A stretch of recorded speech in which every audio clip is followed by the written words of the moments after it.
La gloire de Dieu ne sera pas seulement au ciel, mais tu vas commencer à la vivre, à l'expérimenter sur cette terre. Shalom, shalom, votre serviteur Jacques de Jésus. J'aimerais juste faire passer un message très court, mais rempli de puissance. Parce que je sais qu'une personne a besoin de cette parole-là pour se relever. Parce que le Seigneur ne veut pas que tu sois attristé. Le Seigneur ne veut pas que tu restes dans ces situations-là. Parce que ce que l'ennemi veut, c'est de t'attrister et de te renfermer sur toi-même. Mais ce n'est pas ce que ton Dieu veut pour toi. Quel est le message?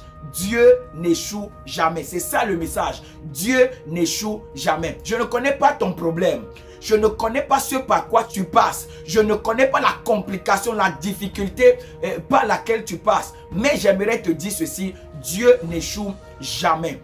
Peut-être que tu passes par une complication sentimentale. Dans ta maison, rien ne va. Oh, peut-être que tu es dans le chômage. Peut-être que tu es dans une situation vraiment que personne, aucun homme n'a la capacité de te faire sortir. Mais j'aimerais te dire, Dieu n'échoue jamais. La Bible nous dit dans le livre de 1 Thessaloniciens, chapitre 5, verset 16, que soyez toujours joyeux. Dieu veut que tu sois toujours joyeux. Mais cette joie-là ne doit pas dépendre des situations de la vie. Cette joie-là ne doit pas dépendre de ce que les gens te disent. Cette joie-là ne doit pas dépendre de ce que tu vois. Mais cette joie-là doit dépendre de la vie éternelle que Dieu t'a donnée. De la gloire de Dieu qui t'attend au ciel. De la gloire de Dieu qui viendra dans ta vie. Parce que la gloire de Dieu ne sera pas seulement au ciel, mais tu vas commencer à la vivre, à l'expérimenter sur cette terre. Dans le livre de 1 Pierre chapitre 1, nous allons voir clairement que l'apôtre Pierre explique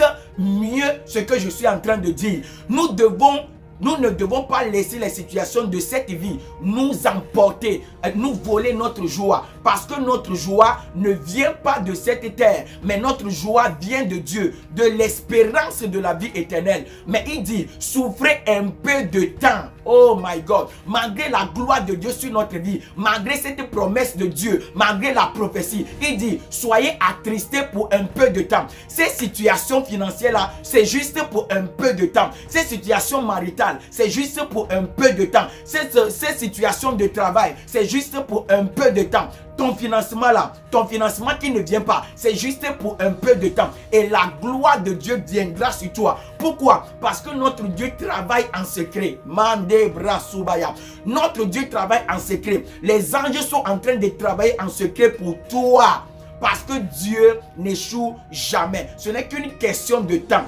Notre Dieu, le Seigneur Jésus-Christ, qui est mort à la croix pour toi, n'échoue jamais. Et si toi, tu ne l'as pas encore reçu et tu traverses des situations compliquées, des oppressions, des problèmes dont toi-même tu sais qu'on ne peut pas les expliquer physiquement, que c'est spirituellement. La seule personne qui peut te sortir de ces situations, c'est le Seigneur Jésus. Pourquoi? Parce qu'il n'échoue jamais. Donne ta vie à Jésus. Le Seigneur revient bientôt et toi qui es chrétien, qui es enfant de Dieu, garde ton salut. Garde ta flamme allumée. Pourquoi? Parce que Dieu n'échoue jamais et il revient bientôt. Shalom.